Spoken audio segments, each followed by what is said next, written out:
Welcome to Think Big with Dan and Qasim. Join hosts Dan Melnick and Qasim Masood as they explore big ideas, limitless possibilities, and engage with visionaries, entrepreneurs, and thought leaders who dare to dream big, get inspired, motivated, and find practical tips for personal growth. Think big, dream bigger, and ignite your potential. Welcome to the Think Big with Dan and Qasim. Today our guest is Gavin. Gavin, how are you doing today? I'm doing good. Thank you for having me. Awesome. So Gavin, let us know where you live and what you do. Yeah, so I'm actually living in Mexico City. I've been here for the last year and a half. I run an email and SMS marketing agency. So we specialize in retention through the use of email and SMS marketing. And we work specifically, or really more often than not, with e-commerce businesses. But, as the market's evolved, we've kind of gradually started growing more into the B2B service providers. Think people who have a service to sell, people who get on a lot of sales calls. We create email funnels that support those processes, educate readers on the brand, and help people turn email into a revenue generating strategy, but also a strategy that allows them to sell sponsorship down the road or a bunch of other cool things through the use of email marketing. All right, awesome. So this is probably cold marketing, right? So cold emailing and cold SMS campaigns, right? Actually, not quite. It's warm. It's warm. So we deal with warm inbound. So typically people who already have a database, we take that existing database and turn it into a basically, tool that generates leads. Awesome. So I believe this is sort of an untapped market. I'm not sure if this is an untapped market. I can't say because mostly people are using SMS marketing and email marketing for the cold marketing purposes, and in these cases they are not getting much response. Like people are saying out of 100, maybe they're getting one response. So but in your case this looks pretty interesting.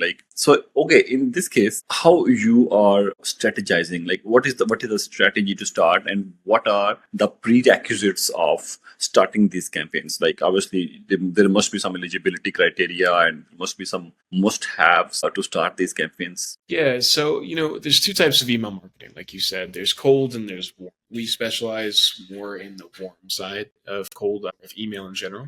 And so what that typically looks like is somebody subscribing to a newsletter, whether that be through a sign-up form, a squeeze page, a landing page, get access to XYZ, get 10% off your first order. We help people create those offers and then push people through a sequence of emails that ideally turn somebody into subscriber all the way to repeat customer. So we create automations that automate these conversations at a range of different touch points with your audience. When it comes to the people that we work with and the businesses that we work with, from an e-commerce perspective, for the most part, our clients are doing about $100,000 a month, a minimum in revenue. And then when we bring email into the mix, our obvious goal is to increase that, but also to increase the AOV and the repeat order rate. As far as you mentioned it was kind of untapped. I think a lot of businesses out there are doing email marketing, but they're doing it incorrectly. And, more often than not, it's becoming rarer and rarer to find a business nowadays that doesn't do any email marketing. But I have yet to come across a business of which I've audited who is doing as good a job as they could be, which essentially means maximizing the return that email could potentially deliver. Makes sense.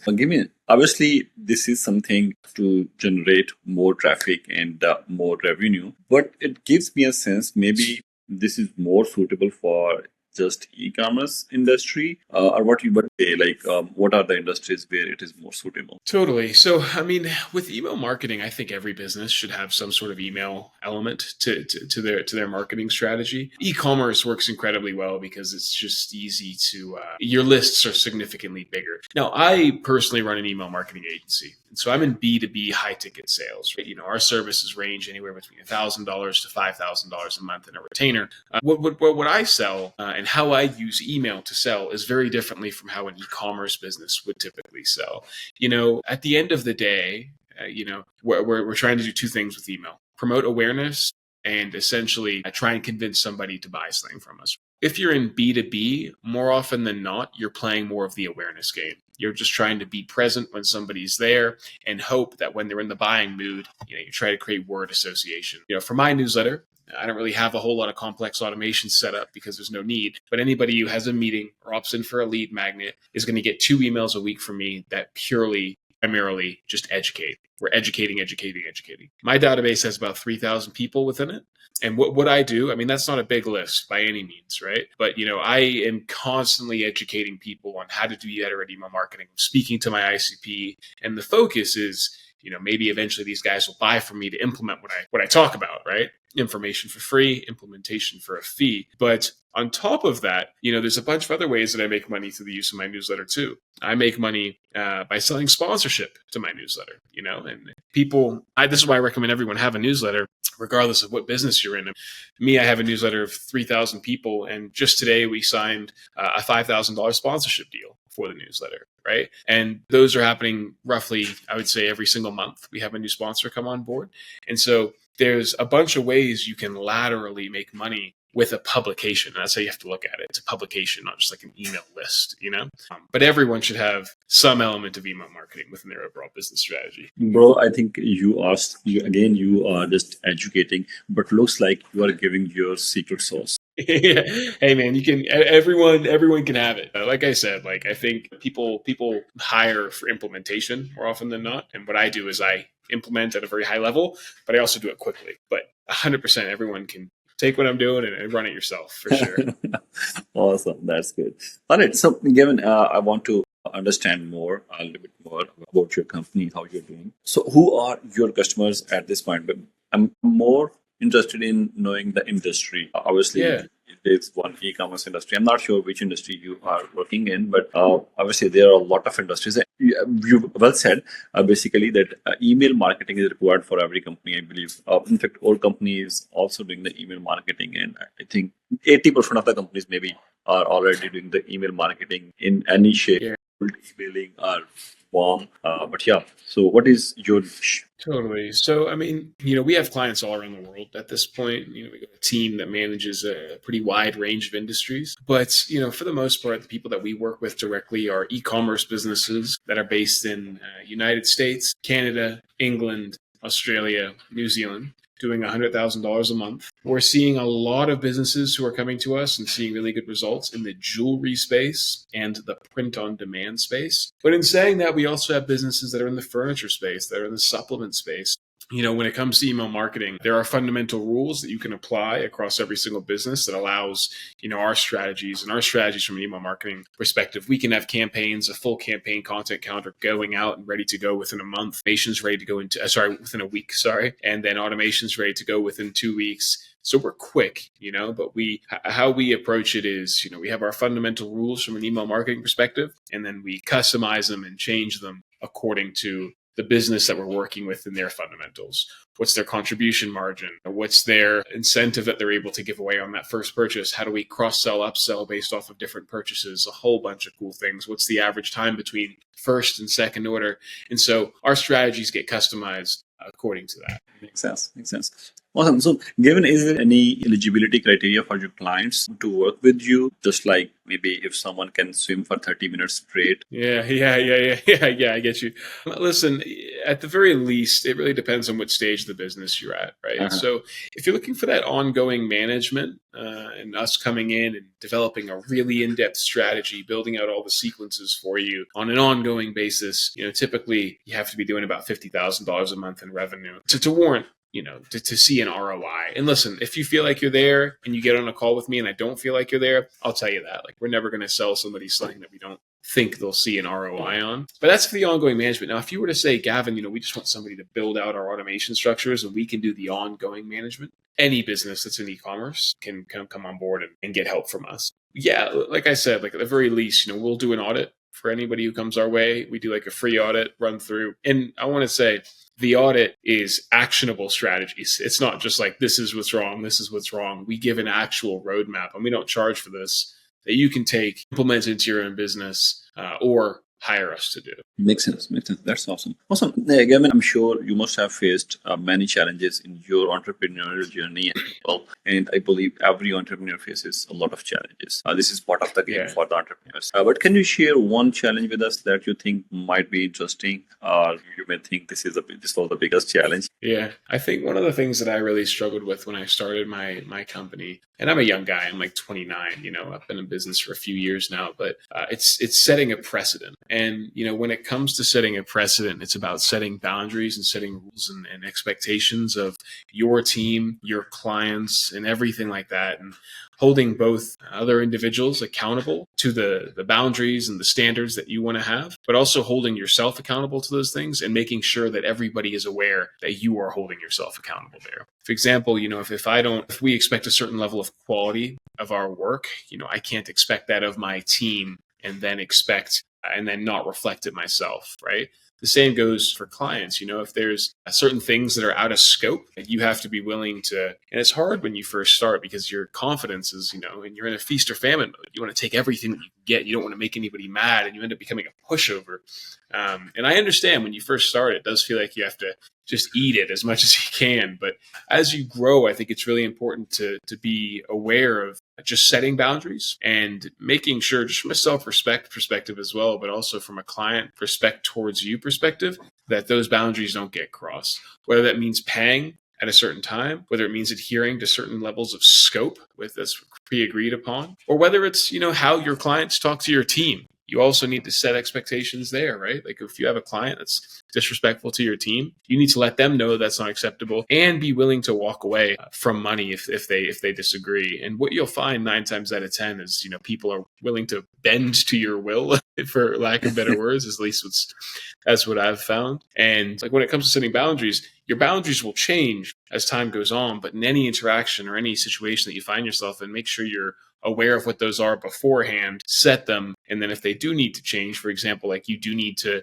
take a more aggressive client because you need the money, just be aware of what you're willing to take and then just don't compromise on that. People will see that, your team will see that, and you'll also have a lot more self-respect for yourself setting that up. Yeah, that's awesome. And I believe many people must have faced these challenges as well. Like even I faced these things. And yeah, that's awesome. Gavin, can you let us know a little bit about your goals? Because every company sets their goals. You must have your short-term, long-term goals. But where do you see your company in after a few years? Like maybe in terms of long-term goals? Yeah, maybe after 2 years, where do you see your company? I mean, I can tell you within the next 5 years, we want to be one of the most recognizable email marketing agencies in the world. That's my goal with the company. In terms of financial goals, we want to be generating, I'm not going to disclose how much we're currently making right now, but we want to be getting closer to $500,000 to $600,000 a month in revenue within that time period. At the same time too, there's the company goals, which is just always growth, physical presence in terms of an office, all that sort of stuff. In terms of my goals as an individual, grow this business as much as I can, but also allow it to be a vehicle to support a family and a lifestyle that, I want to live in the coming years, That makes sense. Completely makes sense. So, given what is success in terms, what is your success like, and how do you measure your success? I measure my success in my company's ability to allow me to live the life that I want to live, and also to allow a reinforcement of a positive self-image. So, the money has to allow me to work on my own timelines, has to allow me to support myself and future family, and allow me to pay my team a fair wage. And then also to be a business that I can stand by and feel like, we do good work. I have strong sense of self-respect because of the work that we do, and that fulfills me as just as an individual. So the work does two things really: empowers me from a financial freedom perspective, but it also contributes a lot to, I think, my self-worth and the sense of accomplishment I get in my day-to-day life.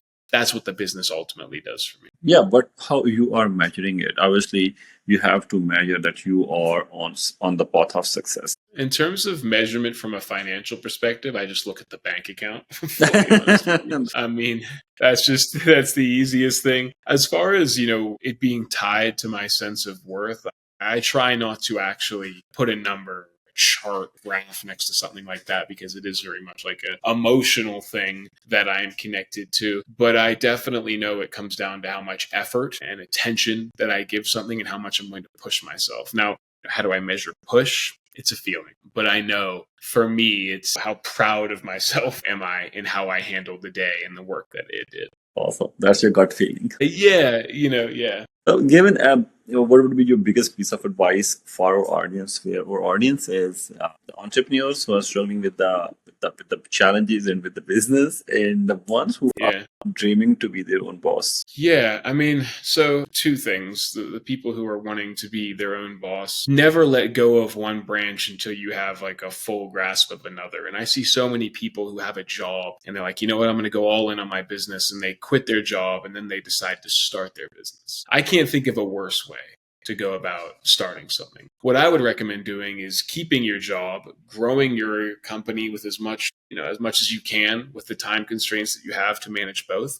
And then when it comes to a point of I no longer have time to manage my company, or rather my own work, then let go of that branch and then go all into your work. Don't put all your eggs in one basket before you even have a proof of concept. I see so many people screw this up, and they overestimate or underestimate how long it takes to build a business that can actually support the current level of lifestyle that you have, which can be, 6 months to a year. When I first started my company, I was working as a freelancer for 6 months before I decided to give up on my freelancing and focus fully on the company. And then it took me like another 6 months to actually, earn like a couple of $1,000s after my expenses. So, make sure that you have the path kind of split between that. Now, for people who are already starting, and I see so many people who start at the same time as me, and, they want to grow their company, but they're not growing, and they're just in the same rut. They're just doing the same things, and it's so frustrating, because everyone knows that like the actual path to getting more work is just at the start pure brute force and grunt work, and you just got to be willing to do that. When I started my company, I recorded 600 different Loom videos. I subscribed to 600 newsletters, and I recorded 600 custom Loom videos, and it took me about 100 hours. And I sent these custom Loom videos to 600 different businesses saying, hey, I can help. This is everything that's wrong with your email. Here's how I would fix everything. And then I would get calls from that. That's how I got my first 9 clients. But so few people are willing to do like the actual grunt, gritty work.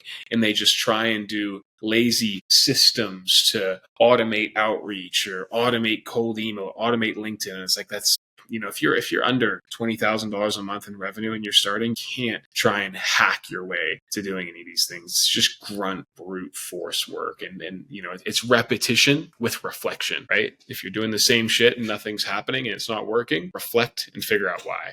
I see so many people who just have the same systems.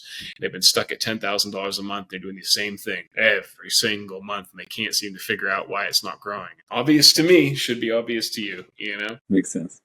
Well, thanks for that beautiful advice given. And at the end, please let our viewers know how they can reach you. You can share your LinkedIn or social media or website, whatever you want. Totally. So hopefully we can include some stuff in the show notes. I'm going to link my YouTube channel. I'll link a place to sign up to my newsletter. Connect with me on LinkedIn. My name is Gavin Hewitson, Gavin Hewitson. I should be the first person to come up there. Check out my website, Inbox, for email marketing. We're out there. The best place to get in touch with me is definitely LinkedIn, but check out my YouTube as well, because I'm very active on YouTube. Awesome. Well, Gavin, thank you so much for joining us today. I really enjoyed the conversation, and I think you have shared a lot of secret sauces and very good information.